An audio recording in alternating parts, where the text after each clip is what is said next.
मध्य प्रदेश में विधानसभा चुनाव को लेकर राजनीतिक दलों का प्रचार अभियान तेजी से चल रहा है।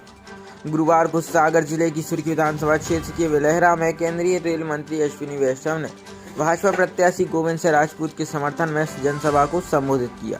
उन्होंने इंडिया गठबंधन पर जमकर निशाना साधा। उन्होंने कहा कि जिस ग्रुप में कांग्रेस लालू केजरीवाल हैं, उसका नाम घमंडिया गठबंधन है, जो सनातन विरोधी है। इसके साथ ही रेल मंत्री ने कहा कि वह सुर्खी में भी रेल सुविधाओं के लिए गोविंद सिंह राजपूत को साथ लेकर प्रधानमंत्री मोदी से चर्चा करेंगे और सुर्खी में एक दिन रेल दौड़ेगी।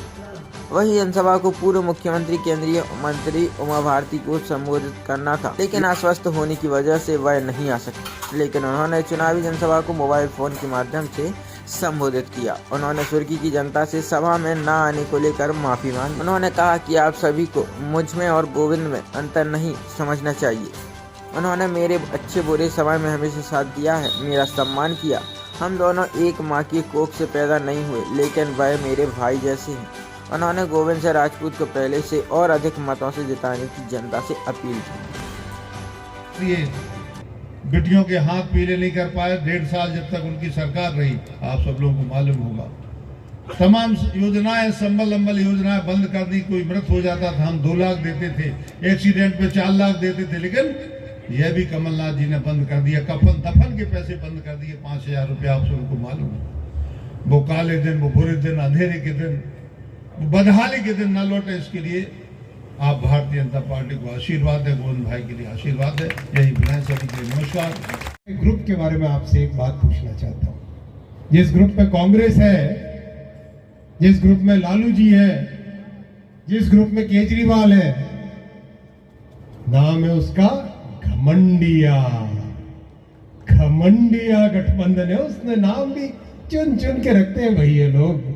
60-70 साल देश की हालत खराब की और अब वो क्या बोलते हैं कि सनातन ऐसा है जैसे कोई गंदी बीमारी हो, ऐसा बोलते हैं। क्या आपको यह स्वीकार है? क्या आपको यह स्वीकार है कि कोई सनातन को गाली दे? अगर स्वीकार नहीं है तो मेरे साथ जोर से जवाब दो, क्या आपको स्वीकार है ये? क्या आपको कांग्रेस की सनातन को गाली देना स्वीकार है? क्या भगवान श्री राम का बड़ा मंदिर बनाने जाए, कांग्रेस उसका विरोध करे, आपको यह स्वीकार है क्या? ये कांग्रेस की नीति है साथियों। ये कांग्रेस की नीयत है। मां बहनों के प्रति अन्याय करना, किसानों को धोखा देना, सनातन को गाली देना, भगवान राम का भव्य मंदिर बनाने जब मोदी जी चले उनके रास्ते में रुकावटें डालना, यह है कांग्रेस का, यह कांग्रेस की नीति है, यह कांग्रेस की नीयत है। क्या उस कांग्रेस को फिर से आप मौका दोगे? क्या उस कांग्रेस को फिर से मौका दोगे? याद रखना, ये चुनाव नहीं है, ये भारत के भविष्य का बहुत बड़ा इम्तिहान है। ये भारत के भविष्य को बनाने की बहुत बड़ा मुकाम है। वो मुकाम है जिसमें देश के गरीब से गरीब व्यक्ति को आज सम्मान मिल रहा है। आप मुझे बताओ, 60 वर्षों तक कांग्रेस की सरकारें थी, किसी ने किसान भाइयों के बैंक के अकाउंट में पैसे डालने का सोचा क्या? किसने सोचा? मोदी जी ने। आपको मुझ में और गोविंद सिंह जी में अंतर नहीं समझना है, क्योंकि गोविंद सिंह जी मेरे से अभिन्न रहे हैं। उन्होंने हमेशा मेरे अच्छे बुरे में मेरा साथ दिया, मेरा सम्मान किया है।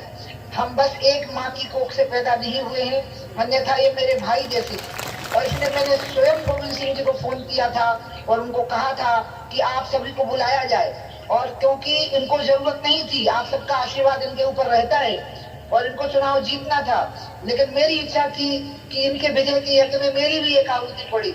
बस भगवान की दया नहीं हो पाई तो मैं आप सबके बीच में उपस्थित नहीं हो पाई। लेकिन मैं आप सबसे यही कहूंगी कि गोविंद सिंह जी पहले से भी ज्यादा वोटों से जीत के आएंगे तो मेरी इज्जत बढ़ेगी, मेरा सम्मान बढ़ेगा। क्योंकि मैं आपकी इज्जत और आपका सम्मान कभी घटने नहीं दूंगी। मैं गंगा के लिए, तिरंगा के लिए कुर्सी छोड़ती हूँ, तिरंगे के लिए। मैं गंगा के लिए जान देने को तैयार थी। मैं राम मंदिर के भव्य निर्माण के लिए जान देने के लिए तैयार थी, गोली खाने को तैयार थी। मैं तिरंगे की शान के लिए मुख्यमंत्री की कुर्सी छोड़ती थी। भारत माता की शान के लिए अपनी जान दे सकती हूँ। आपकी मूछ नीची नहीं होने दूंगी, आपका सिर नीचा नहीं होने दूंगी, आपकी इज्जत नीचे नहीं होने दूंगी। और इसलिए आज आप लोगों से अपील करती हूँ कि मेरी अनुपस्थिति के लिए मुझे क्षमा करिएगा।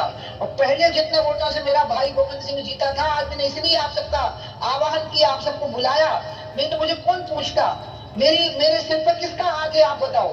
आपका ही तो हाथ है मेरे सिर के ऊपर। जितने भारत की महिला नेता रही उनके सिर के ऊपर किसी न किसी, इंदिरा जी के सिर पर नेहरू जी का हाथ था, सोनिया जी के सिर पर इंदिरा जी और राजीव जी का हाथ था, जयललिता जी के सिर पर एमजीआर जी का हाथ था, मायावती जी के सिर पर कांशीराम जी का हाथ था। मेरे सिर पर तो आप लोगों का हाथ है, सिर्फ आपकी छत्र छाया है। और आप मेरे सिर पर हाथ रख देते हो तो मेरी पूजा शुरू हो जाती है, लोग मुझे पूछना शुरू कर देते हैं। इसलिए गोविंद सिंह ज्यादा वोटों से जीतेंगे तो मेरी इज्जत और बढ़ेगी। पहले से ज्यादा वोटों से गोविंद सिंह जी को जिताइए, ये मेरी अपील है। और हम मोदी जी को कभी भी अहित ना होने दें उनका।